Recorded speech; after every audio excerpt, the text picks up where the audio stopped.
Matinding usap-usapan ngayon ang naging revelasyon ni Alden Richards tungkol sa kanila ni Maine Mendoza.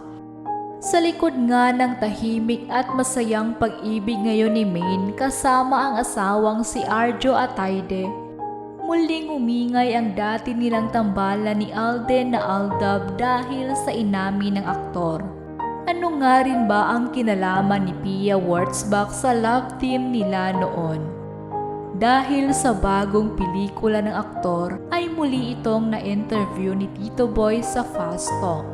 Doon ay matindi ang naging revelasyon ni Alden tungkol kay Maine at Pia.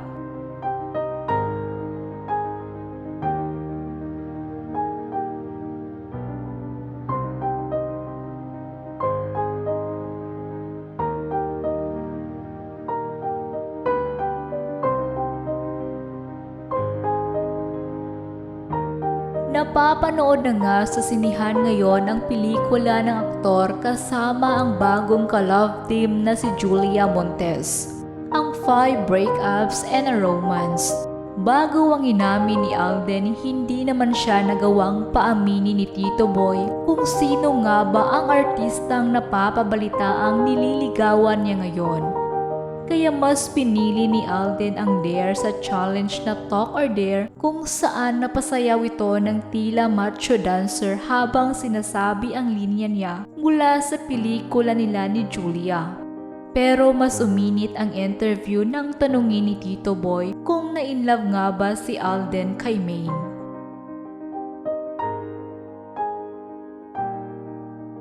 Buong puso na sinagot ni Alden ng yes ang tanong na ito.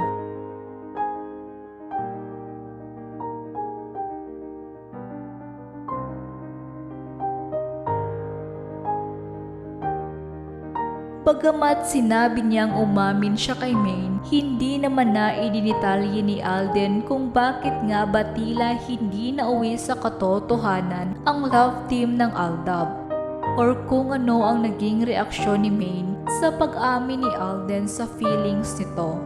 Bukod kay Maine, inamin din ni Alden na na-inlove din siya kay Miss Universe 2015 Pia Wurtzbach na kasal na rin ngayon kay Jeremy John C. Pero hindi niya daw ito napaalam sa beauty queen. Kwento ni Alden sa pagtingin niya kay Pia noon.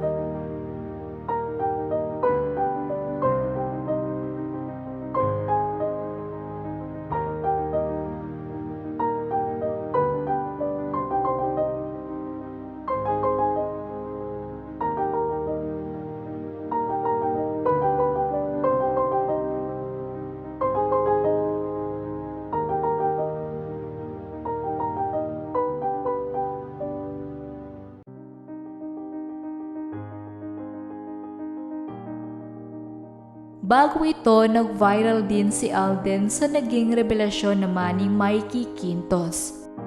Dahil inamin din ni Mikey sa interview kay Tito Boy na umasa siya noon na magkakaroon sila ng relasyon pero hindi nangyari.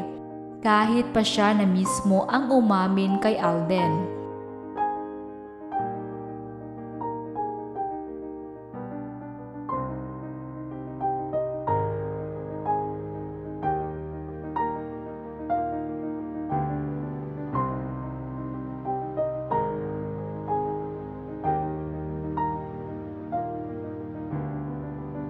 Ngayon ay masaya na rin naman na ang puso ni Mikey sa boyfriend na si Paul Salas.